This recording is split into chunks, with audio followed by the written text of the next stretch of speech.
This is Jose Merino, Editor-in-Chief of the Neurology family of journals. The Neurology podcast provides practical information to neurologists and other clinicians to help them provide better care for their patients. Thanks for listening and have a great week. This is Justin Abbatemarco with the Neurology podcast team, here with Ellen Iacobaeus to discuss her paper published in Neurology titled Clinical Characteristic and Long-Term Outcomes of Late-Onset Multiple Sclerosis. Ellen works at the Department of Clinical Neuroscience at Karolinska University in Stockholm, Sweden, and we're excited to welcome her to the podcast. Ellen, I think multiple sclerosis is thought primarily to be an illness of young adults. So focusing on a cohort of individuals with symptom onset after 50 is so important. I think you talked about this in the introduction, but these older patients with MS have been generally excluded from our pivotal treatment trials, leading to some uncertainty about the role of disease-modifying therapy in vulnerable populations. Maybe we could start with the major take-home point. What was the major finding from this work? So in this study, we aim to characterize MS patients with late symptom onset of the disease. I mean, as you said, MS is commonly diagnosed at an age between 20 to 40 years, but there is also a proportion of patients that have symptom onset over the age of 50 years, and that we commonly call late onset MS. So with the use of a large nationwide cohort of patients in Sweden diagnosed with MS between 2001 and 2018, we assessed the frequency of LOMS and characterized them. And this cohort included approximately 9,000 MS patients, and we found that 12% of this population was LOMS. And we compared these patients with something we defined adult-onset MS, which was patients with disease onset between 18 and 49 years. So pediatric onset was excluded. And you can summarize our results in one sentence, and that is that we saw that LOMS was associated with a much more unfavorable disease course compared to MS. So that's the large take-home message. And but if we dig into this deeper, we found that LOMS was correlated with several risk factors known to correlate with a poor prognosis, such as 25% of the LOMS had a primary progressive MS disease course from onset compared to 4.5% of adult-onset MS. And we also saw that when the patient in the LOMS group presented at the neurologist, they had a higher level of disability already compared to adult-onset MS, and diagnostic delay was also more common in LOMS compared to adult-onset MS. And we found that prescription of disease-modifying therapy, DMT, was less frequent in LOMS compared to adult-onset MS. And most importantly, when we assess how these patients progressed when it comes to disability evolution, we found that they progressed much more faster, so they reached disability milestones much quicker, much faster than their younger counterparts. So in the clinical practice, we use clinical scale called Expanded Disability Status Scale, EDSS, from Kurtze. That's the scale that neurologists use to assess disability levels in MS. And we found then that the scale goes from 0 to 10, and we found that LOMS patients reached EDSS 4 and 6 faster compared to adult-onset MS patients. And Ellen, I know that LOMS abbreviation is not as common, so that is late onset MS, which was defined in your cohort as symptom onset after 50, is that right? Yes, that's correct. And so we saw some kind of important clinical differences in that population. I think one of the other big takeaways was that it wasn't uncommon. Almost 12% of the cohort reached that definition, which is higher than I think many of us would have expected. Yeah, I agree, but there are previous studies showing similar numbers, although some studies found lower numbers, but I think we expected to find between 5 to 10%, so it was higher than actually expected here in Sweden. But we believe that this population might actually grow in the future since we have better diagnostic tools now. And it has also been indicated in some studies that actually LOMS is a growing population, that we will see more of LOMS patients in the future. Yeah, this is something that everyone's going to see in their clinical practice. So being aware of it outside of that typical kind of age range of 20 to 40 is really important. So maybe we could dive into the methodology a little bit. So this was a nationwide cohort study that uses the Swedish MS registry that captures the vast majority of MS cases in your country. And the database contains the stuff that we would typically think about: demographics, clinical, treatment data, which your group used to compare this late onset MS which was defined again by symptom onset after 50 years old. Are there any important limitations with this data set? There are. We have a high capture of patients in our MS registry, which is around 85% of Sweden's MS patients. But one limitation was that it was a difference in follow-up time between the groups. So patients with the highest disability scores, in addition to those with the oldest age, are more likely lost to follow-up, so that this group of patients is larger in LOMS compared to OMS, although they exist in both groups. But the difference in follow-up is definitely a limitation. And another limitation is that we did not have information on adherence to DMT prescribed, so that we did not know about compliance in the patients to the prescribed DMT. I mean, we know that there's a variation in compliance depending on how the drug is administered. For instance, if you have an oral drug or injectables, there is a lower compliance compared to if you have an infusion and you have to come to the clinic and get the infusion from a nurse. Then, of course, the compliance is higher. So that's another limitation. And additionally, we don't have access to data about comorbidities, which is major limitation, I would say, because older people have more comorbidities, so it is assumed that this is more common in LOMS, and we know that comorbidities are associated with the worst prognosis in MS. So, for instance, cardiovascular diseases are common in older people, and that's something that has been quite well studied and shown that it is related with the worst prognosis, so that can have contributed to the worst prognosis in LOMS. And we are currently planning to perform a study and to assess how comorbidities impact on disability progression in LOMS. I love that comment about the comorbidities because, yes, we know it worsens disease, but I think it also confounds how we select our disease-modifying therapy in this population. So really excited to see that future work. When these patients, so these late-onset MS patients, initially present to the neurologist, were there any key clinical differences? I think you mentioned this possible delay in diagnosis again, maybe because of awareness around this disease in that demographic, but anything else that we should know about? We did not collect data regarding neurological symptoms or observations on examination, such as imaging findings or pathological findings in the cerebrospinal fluid analysis at disease onset. In Sweden, we always do CSF analysis at onset when we diagnose patients, so we don't base our diagnostic criteria only on MRI findings. But what we found is that these patients are more often have a progressive onset, so that primary progressive onset was more common, much more common compared to adult onset MS. And further, we found that the patients had a higher level of disabilities in LOMS compared to adult onset MS. But when it comes to my experience and clinical observation is that LOMS patients to a larger extent present with motor deficits, and this has also been described in some previous studies. I mean, a typical patient in the LOMS cohort is a patient that has onset with slowly progressing difficulties of walking. Often we found more pathological signs when we do neurological examination, clinical examination. So we found paresis can be common, spasticity is common, and other pathological signs in the examination is more common in this population. And that was also reflected by the increased EDSs in this population compared to adult onset MS.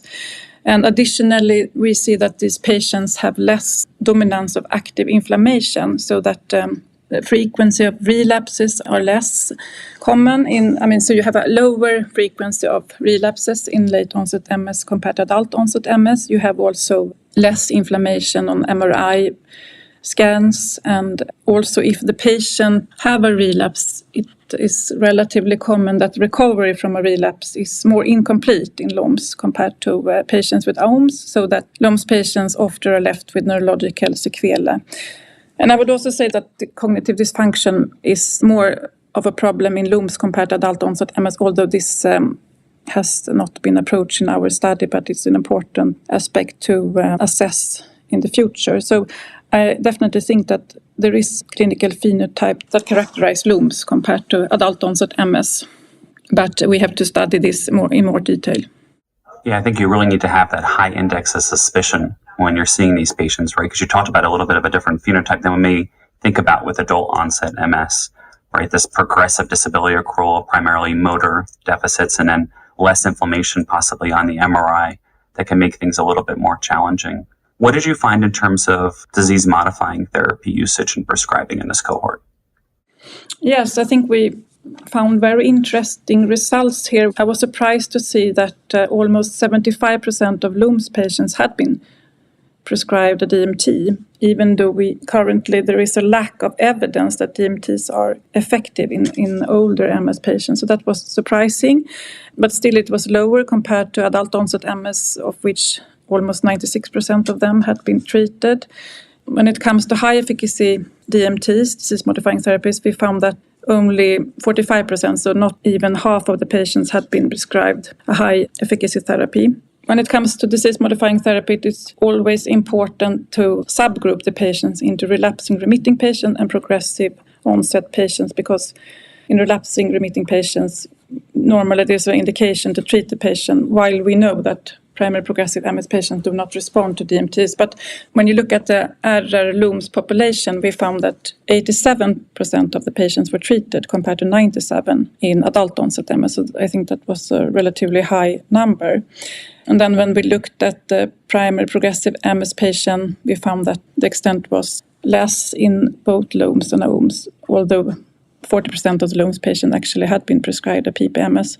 But most importantly, we found that disease progression, there was no impact on DMT prescription in the patient, even if they had been prescribed a DMT. So that was a bit surprising, but also confirmed previous findings in older studies, although there is not so many studies performed on high efficacy therapy to see how they benefit older MS patients. So it was an interesting finding, although it is important to point out that our results shall be interpreted with caution regarding this finding, since the aim of the study was not to specifically assess how DMT exposure impact on disease progression in MS, and we did not separate the different DMTs. We grouped them into large groups, so we cannot conclude anything about specific DMTs. But here we also plan a new future study to assess how, first to describe the prescription patterns of DMT in LOMS in Sweden, and to perform a detailed analysis on the clinical benefit of different types of DMT in LOMS. So that I think will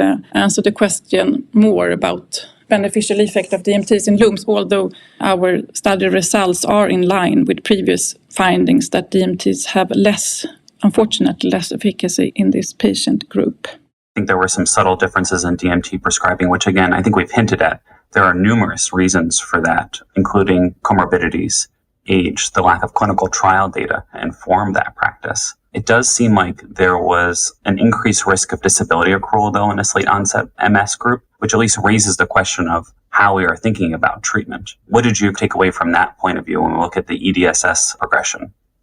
So what we found was that regarding disease progression, there was actually no factor, including DMT prescription, that had an impact on disease evolution and disability progression, except for primary progressive MS, which was associated with a faster progression to higher EDSS levels. So we could not find any difference, even if the patient had been treated with a low efficacy DMT compared to high efficacy DMT. It did not impact on the rate of reaching disability milestones 4 and 6 in the LOMS patients.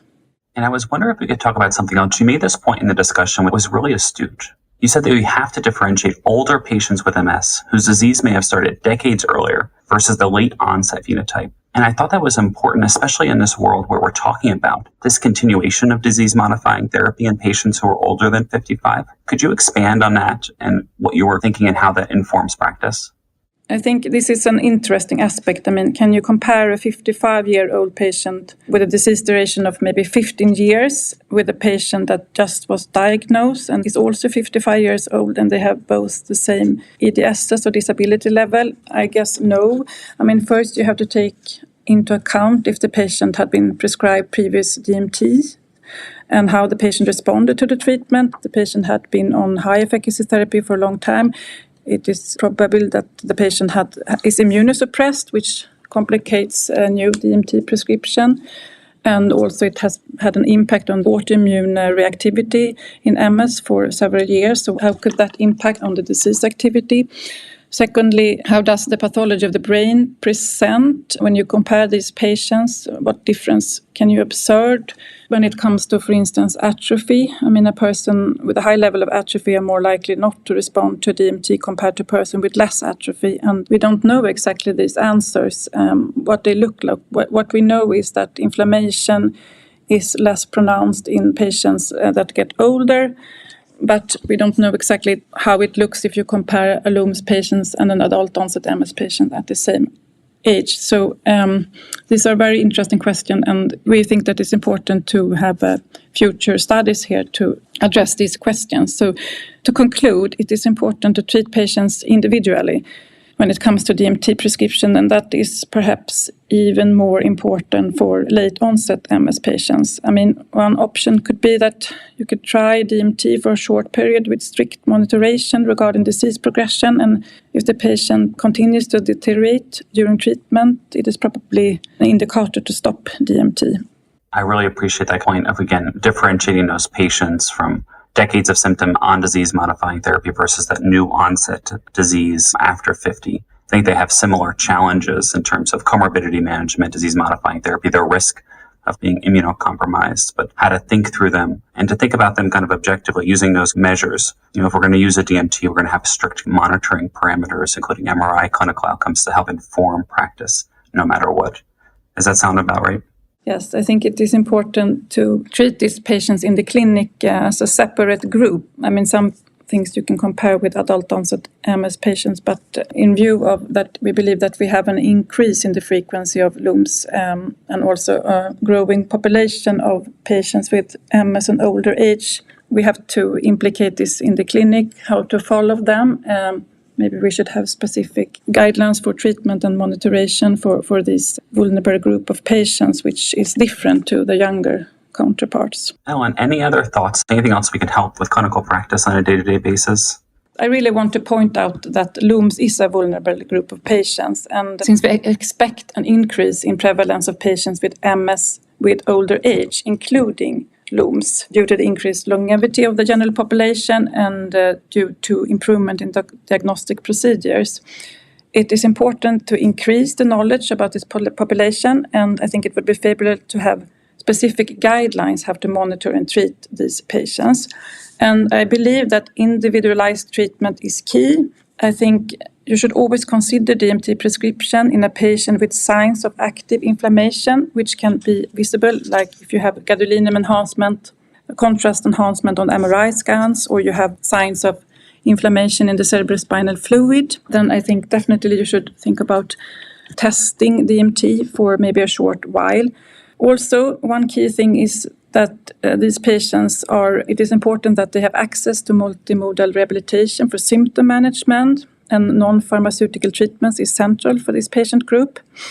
And also crucial to optimize treatment of comorbidities. As we have discussed, this group will have more comorbidities, and one of these comorbidities that is common is cardiovascular disease. And here I think it's very important that we know that they have optimal treatment for the cardiovascular disease, and maybe we should think about screening for cardiovascular disease in this population and encourage the patient to go to regular physical examinations. So there are several things that you should think about for this population in order to optimize outcome in this group of patients and make sure that the patients are not lost to follow up.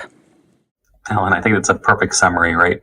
This is not an uncommon thing that folks are going to see in the clinic, right? You saw about 12% of your population presenting with symptoms after 50. It needs a team-based approach, including rehabilitation, to really make sure that we're optimizing outcomes, along with working with a primary care doc for comorbidity management, along with other specialists if needed. And then we should at least be thinking about disease-modifying therapy, trying to personalize that treatment for this population because they are vulnerable. And hopefully having more research, clinical guidelines to help guide this management in the future will be so important. Ellen, I just want to thank you again so much for your time today. You can find the article in Neurology titled Clinical Characteristics and Long-Term Outcomes of Late-Onset Multiple Sclerosis. This is Stacey Clardy, your podcast editor. If you've enjoyed the podcast, please take a few moments to subscribe, rate, and review the Neurology podcast through Apple Podcasts, Google Podcasts, Spotify, or wherever you listen. And remember, you can always head to neurology.org/podcast for our full list of past episodes. Or you can also search by keyword in your podcast app for any neurology-specific topics you want to learn about.